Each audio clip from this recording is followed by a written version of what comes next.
Hello, welcome to the Southern Mountain Kitchen. Today we're making stuffed crust pizza.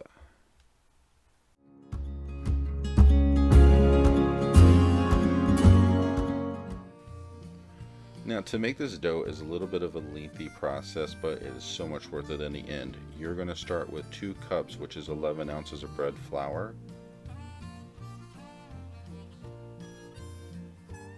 To this, you're adding 1 teaspoon of salt, 1 teaspoon of instant or rapid rise yeast.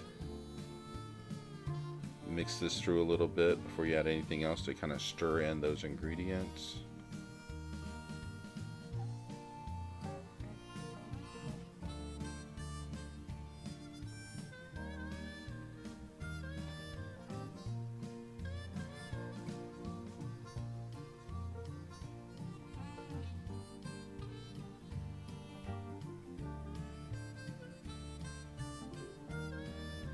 When you're mixing this through, you're trying to make sure that the salt and the yeast don't stay in one place. Then to this, you're going to add 1 cup, which is 8 ounces of warm water between 105 and 110 degrees.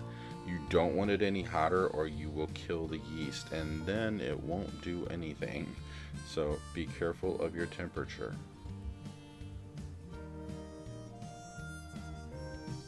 Mix this through as much as you can with a spatula. You are going to have to use your hands at some point because of the fact that this does get a little thick and hard to maneuver with anything but your hands, because it will go to that point.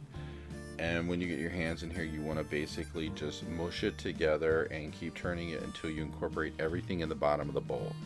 It will take a couple of minutes, but as you're doing it, it will start to stick together because as you mush it, you are literally pulling it all into a ball.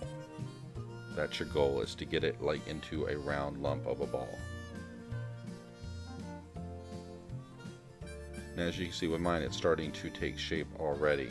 Just keep folding it over. It isn't hurting it to knead it like this because that will help it mix up.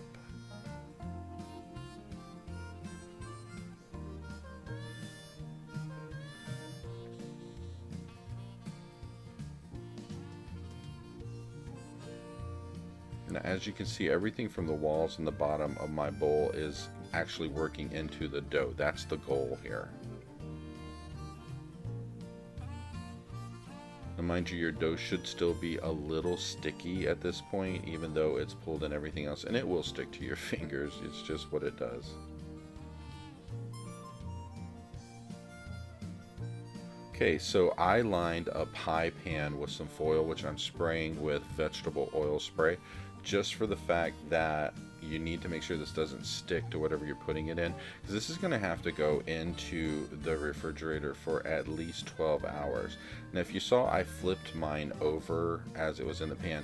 That's just to put oil on top of it, so when I put plastic wrap over, this does not stick. As this rises up, it will actually peel right off of the plastic. Once you get this completely in your pan, push it all the way to the edges, cover it with plastic wrap, put it into the refrigerator. I would suggest at least overnight, so that way it has the chance to rise up. This is just going to give you a better dough to let it sit. And when it comes back from the fridge, it will look like this. It's going to completely fill the pan. It's really a lot higher up than it was before. It almost doubles in size. As you can see, it's pretty thick. You're going to need a flat pizza pan to work with on this, and you're going to actually put at least a tablespoon of like olive oil, extra virgin olive oil onto the pan, and then you're going to stretch out the dough over the pan to try to go all the way around in a circle. Ignore my beat up pan, it's just the only one I had available right now. And if you don't get this all the way to the edges, it's okay, because it's going to continue to rise up, because what we're going to do is let it sit out on the counter and rise up for about an hour and a half. So you're going to actually put plastic wrap over top of this one more time, so that way it's had time to set up. So, and then once I let it sit and I pulled off the plastic, this is what I got. It's completely filled out. Now if this has not completely filled out when you bring it out onto the counter, you can literally pull this to the side and actually stretch it. Now at this point, you're going to want to make the stuffed crust. With this, I am using nothing more than string cheese. And what you're going to do is go around each edge and wrap the string cheese into the dough. You're going to pick it up, pull it over, and roll it in. Now, some pieces don't stick at first. Go back and tap them and push them into place. It's okay. And you're just going to keep doing this. It took me, I think, 8 pieces of string cheese to do this. The best thing about this is it's not expensive, and you don't have to worry about taking like mozzarella and pushing it together to make the shape of the edge. The string cheese is a lump of cheese, and you just roll it right in. Now, as you're pulling on this, if you happen to pull a hole, it's okay. Just push it together and it will seal back up when it bakes. Now keep going with this until you make your way all the way around the pizza. And then once every piece of it is in place, you can push it out to the side and make it more round. What you want to do is just get them all in there at first and then work from that. Now, once you've had this out, you've got it completely lined up, it's in a circle, and all your corners are good, your crust is fine, then we're going to start adding to the top of it. So we're going to brush the top with melted butter, just for the edges where we put the cheese in, because you want it to brown a bit. So work your way all the way around with the butter. If you put a lot on, that's okay, it doesn't really matter, it's just going to help in the process of cooking.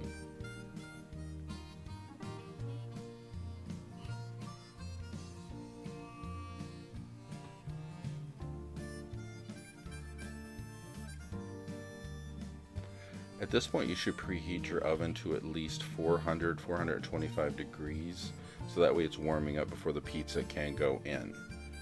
On top of your pizza, you're going to add your sauce. I used a jar pizza sauce from the store, and I just added a little sugar to it to give it more of a marinara taste, which tastes a little better than the regular sauce. Once you coat the whole top of this, just smear it around however you want it. You don't have to use a lot of sauce if you don't want to. Just use the amount that you like to eat. This is your choice of how much you're putting on it.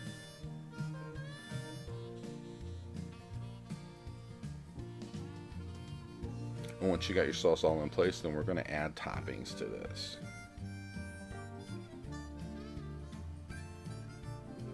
So we are going to start out with a teaspoon of Italian seasoning. This is going to give it a little flavor, and then you're going to use a half teaspoon of garlic powder. That will punch the flavor a bit. On top of this, we are going to add our cheese. We are using 1.5 cups of mozzarella, which is already shredded. You can shred this yourself. Sometimes shredding it yourself makes it melt a little better because it's not the dried version you get in the bag. It actually works a little better for the pizza. Make sure that you evenly coat your cheese across this.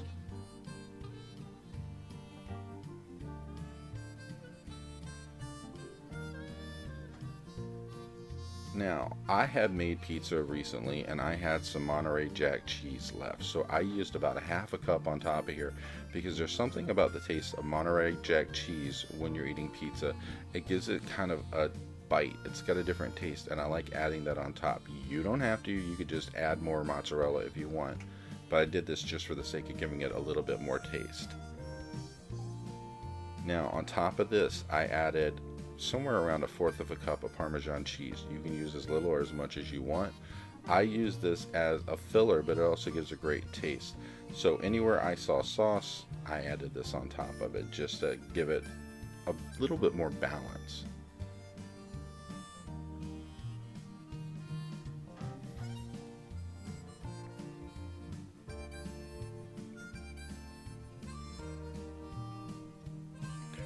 Now once your cheeses are all in place, then you can top it with whatever topping you want. I used pepperoni. You can add anything you can get your hands on that you like on a pizza. Just make sure that you evenly distribute it, so that way when you cut this, everybody gets a little something that's one on top of it. If you add sausage, pepperoni, vegetables, you name it, you want it to be even. As far as what I'm doing, since I'm doing pepperoni, I'm just loading the top with pepperoni because it's basically like, pepperoni lovers pizza.